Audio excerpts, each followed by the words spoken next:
This is the dynamic track that we will use in maybe 3 experiments in Physics 1 lab. This here is the cart. Now, first of all, before you use the dynamic track, you want to make sure that it is level. In other words, when I push the cart to the right or push it to the left, it should be moving equal distances. If you feel tendency, for example, like in this case, to move to the left, this means that it is tilted forward in this direction. So we have to increase the height from this side to make it level.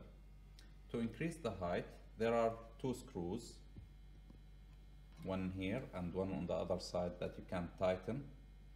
If they are tightened all the way, then you can loosen the screws on the other side, like in this case. So I'm going to loosen these and then try again. So if I push it this way, note the distance that it moves. And also you want to make sure that you are pushing with equal forces.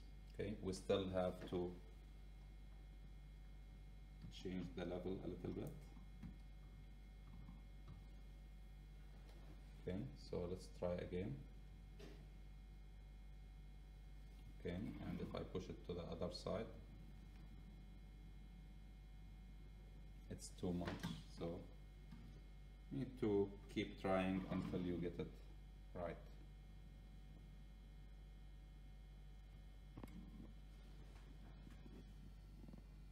Okay, just increase it just a little bit here, and now it should be fine. Let's try it.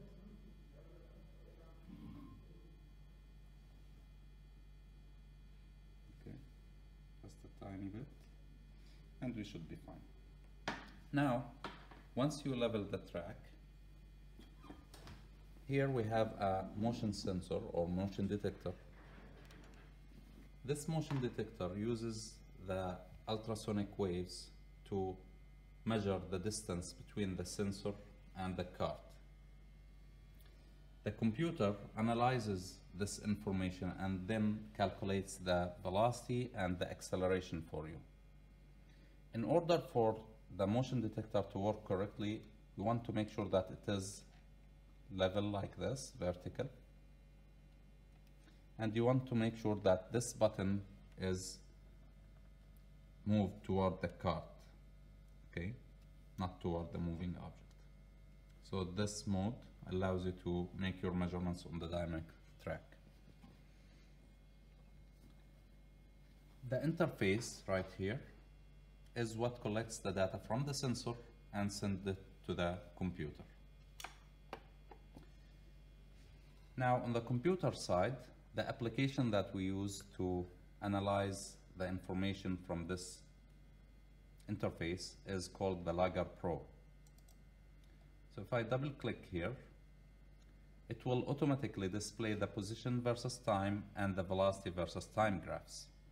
And the reason is that the motion detector is connected. Whenever the motion detector is connected, these 2 graphs are displayed automatically. Now, for example, let's just start collecting data by clicking on collect and move the cart and note what happens here on the graph. Okay. Now, as you can see, the graph is not very clear, so you can click on the graph and click on this letter A, which is the auto scale button. As you can see, it rescales the graph. You can do the same thing for the velocity graph. There you go. Okay. So this is the position as read by the motion detector, and this is the velocity that the computer calculates based on this information. Now for this experiment, we'll start by increasing the height of the track from one side. Based on the lab that you work on, you'll find different setups for increasing the height. So in our case, we have this bar mounted where you can adjust the height as you want. Once you achieve the desired height, you can tighten the screw right here and it will hold the dynamic track steady. Imagine this is the track, and of course this is the base, that means the tabletop. Okay, if you wanted to know the angle of inclination, that means you need to extend it, right? So this is the angle of inclination, but it's not so easy to measure, right? So I'm going to use a very simple mathematical method. You can see that. See, what is our plan? I'm going to take two heights, one from this point, and let's say this is the first height I'm going to measure, h1, and another height here I'm going to call h2. That means if I have a scale, I can measure this height.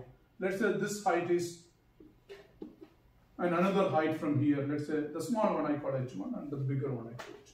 And of course, this distance between them, I can notice it from my track. Usually, imagine if my plan to keep it at 30, that means I'm taking the height of 30. This is h1. I can read it very clearly here. And I'm going to take the height here, h2. I can read it very clearly from here. And of course, this point is at 30 and this point is at 90. What's the difference between 30 and... So that means this is we call 60. So this distance, imagine it is d, and I know that it is. So look, if I have a situation like this, how could it give me the angle theta, the inclination of theta? If I have these three measurements, I will be able to do the angle of inclination calculation. How? Have a look. If I draw a parallel line, to the table, that means this is a table surface. If I draw a parallel line, yes, these two are parallel lines. So that means if I extend this, that means this angle theta and this angle theta are corresponding angle. Am I right? Now, if you know this height and this, it will give us the thing that we want, the angle of inclination. In fact, in our today's experiment, we want acceleration. We know that acceleration is g sine theta. That means we want sine theta. Oh, that we will get directly from here. What is sine theta? We know that sine theta is opposite side over hypotenuse. Yes. So here what is opposite side? Here the opposite side is this, right? Because this is the angle theta and its opposite side is this. Oh, we know that this height is h1 and this total height is h2. So this is opposite side. Definitely, yeah, the opposite side is h2 minus h1. And what is the hypotenuse, the angle opposite 90? Oh, this is the hypotenuse. So the hypotenuse is d. So that means sine theta is opposite side, that is h2 minus h1 divided by this d. Here from this setup we can easily measure h2 and h1 and d. Thus we will reach sine theta. And now we'll be able to find our acceleration theoretically. The theoretical acceleration is g sine theta. That means d h2 minus h1 by d. So as you can see, now we tilted the track. We are ready to take the first reading. So first of all, we will find the theoretical value of the acceleration. To do this, we need to measure the two heights, h1 and h2, at two different points along the track. Let's choose, for example, to measure h1 at the 10 centimeter mark right here by placing the ruler directly on the table vertically, and make sure that this edge is at the 10 centimeter, as you can see here. Now the height of the surface of the track from the table at this point is 8 centimeters exactly. Okay, so I'm going to write h1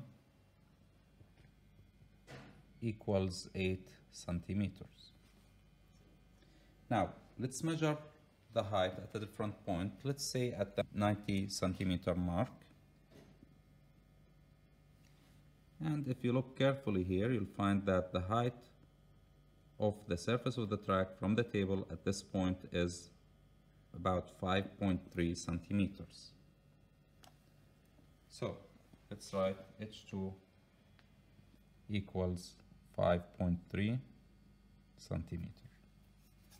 Now to find the theoretical value of the acceleration, we know that it's A equals h1 minus h2 divided by the distance between these 2 points times g, okay, which is in our case, and always you can take the absolute value of h1 minus h2, so it should be a positive number. So in our case it is 8 centimeter minus 5.3 centimeter divided by the distance between them. Now note that we took the first reading at the 10 centimeter mark and the second one at the 90 centimeter mark. So the distance between these 2 points is 80 centimeters times 9.8. Note that everything is measured in centimeters, so there is no need to convert because the centimeter will cancel. So if you use your calculator, you'll find that this number is 0.331 meter per second square. And this unit comes from the meter per second square here. So this is the theoretical value of the acceleration. So we will call it A theoretical.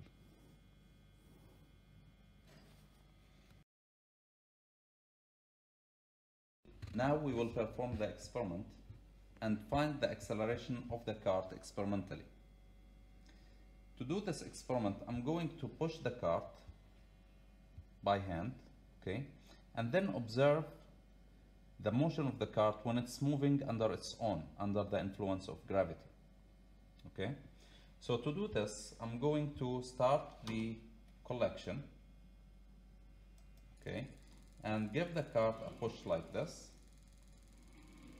And let me hold it so that it doesn't hit the barrier when it goes back. Now we obtained these two graphs of position versus time and velocity versus time. Let's auto scale both of them so that we see a clear picture.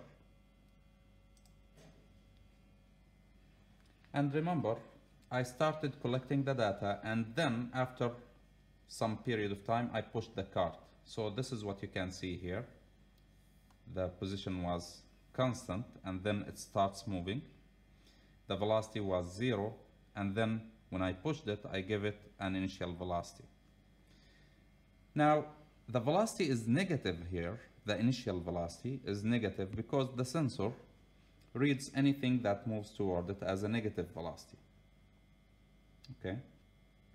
Now, we will use both graphs to find the experimental value of the acceleration. Now, this is experimental because this is the experiment. This is the experimental data that the motion detector acquired from the experiment.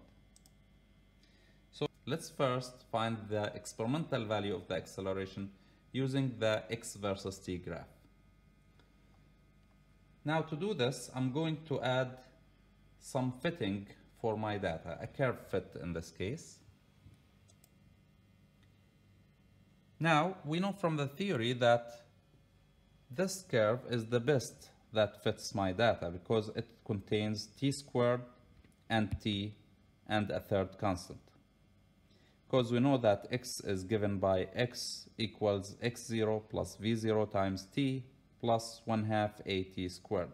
So the best equation to fit my data is this equation.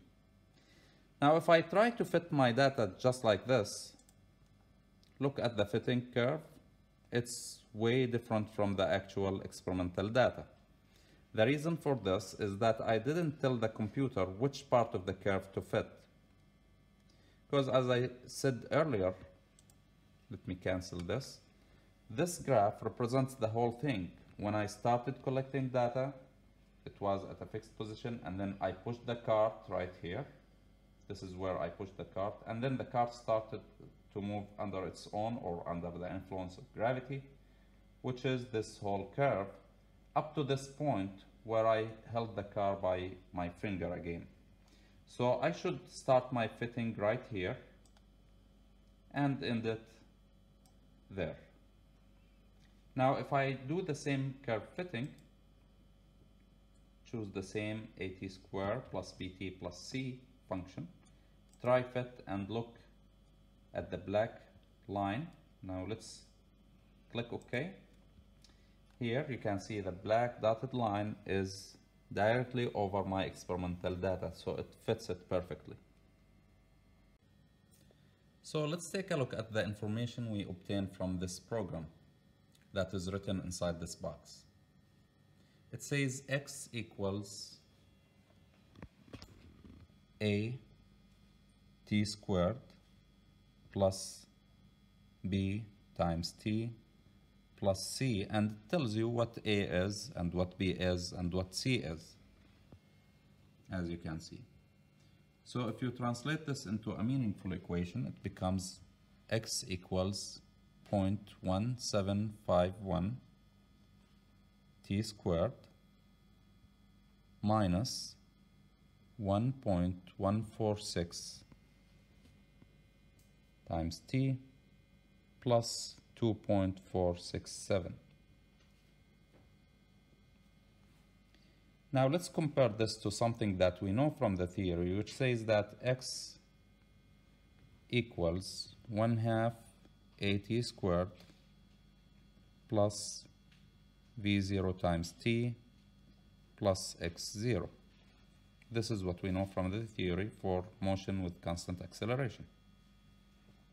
So by comparing the two equations, we can see that the coefficient a, which is this number, is equal to 1/2 the acceleration. The coefficient b is equal to the initial velocity, and the coefficient c is equal to the initial position. So let's, for example, use this experimental data to find the experimental value of the acceleration. So 1/2 times the acceleration is equal to 0.1751, which means that the experimental value of the acceleration from this x versus t graph is equal to 2 times 0.1751, which equals to, let's multiply it, 4.2, and this is in meter per second squared, or I think this should be 3. Okay.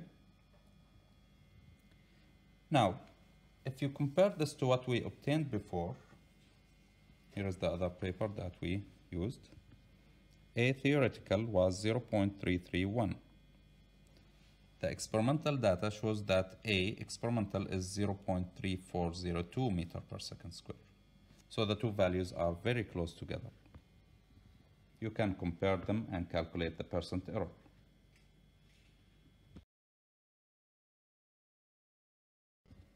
Now let's use the v versus t graph to find the experimental value of the acceleration.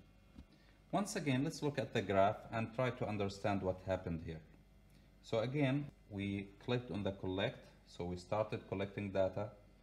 After 1 point something second, I pushed the cart. Okay, so I gave the cart this initial velocity, which is represented by this right here. And then the cart starting moving under the influence of gravity alone from here up to this point. Okay, so it started with negative velocity, reached a velocity of 0, and then the velocity becomes positive. And keep in mind that I told you the sensor will assume the velocity is negative when the cart is moving toward it. So the cart was moving toward the sensor, and then it stopped, and then here it's moving away from the sensor, which is basically what happened. The cart moved up until it reached a velocity of 0, stopped, and then came back again. Okay, so always when you use this program, try to understand the graph that you see here and compare it to what happened actually in the experiment. So we will tell the computer to add a linear fit in this case for only this portion of the graph. where the cart was moving under the influence of gravity alone. So I highlighted the portion that I'm interested in, and then I will click. Either you can select the curve fitting and choose the linear from here, or there is a shortcut for the linear, which is this button right here, linear fit. And as you can see, it displays that V is equal to mt plus b, where m is the slope, which is this number, and the y-intercept is this number. Once again, let's convert the information displayed by the computer into useful information. So the computer says that V is equal to mt plus b,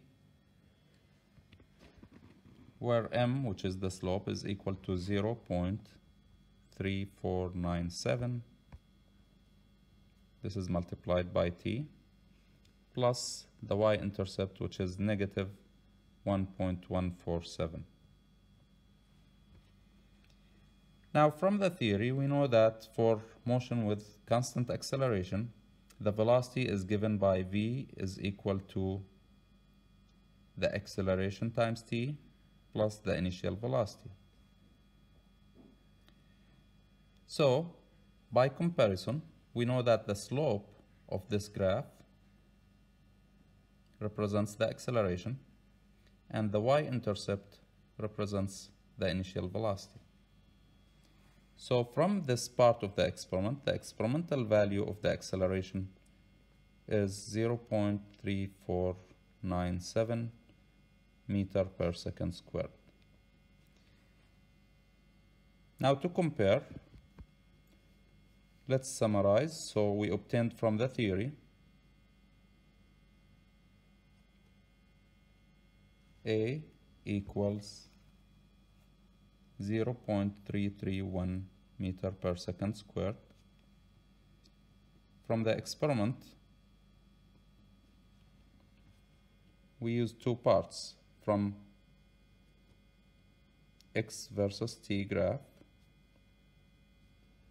We got A experimental equals 0.3402 meter per second squared. And then we repeated from the V versus T graph, and we obtained A experimental equals 0.3497 meter per second squared. So after all, when you compare your results, they should be close to each other.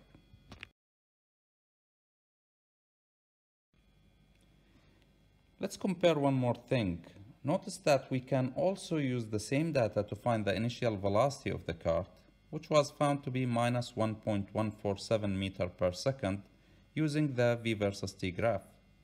Let's look at our data for the X versus T graph that we obtained earlier. And notice that we said the coefficient B in this graph represents the initial velocity. Now in the X versus T, we obtained minus 1.146, and see how close it is to this number. Okay.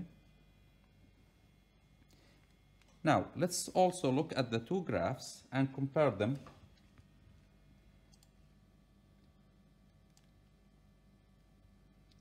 So I'm going to minimize this a little bit so you can see both graphs at the same time. Remove the fitting. Now again, for both graphs, here, this is when we start collecting the data, okay?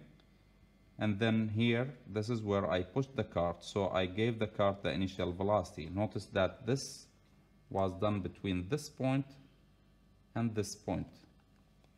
And this is the case for both graphs. This is where the velocity increased, and this is where the position started to change from 0. Okay, and this motion shows an acceleration right here. Right? After this, the cart started moving under its own. So here, from here to here, this is where the cart is moving up the track until it reaches a point where the velocity becomes 0. This is the farthest position from the initial position. Okay, this is the farthest distance from the initial position.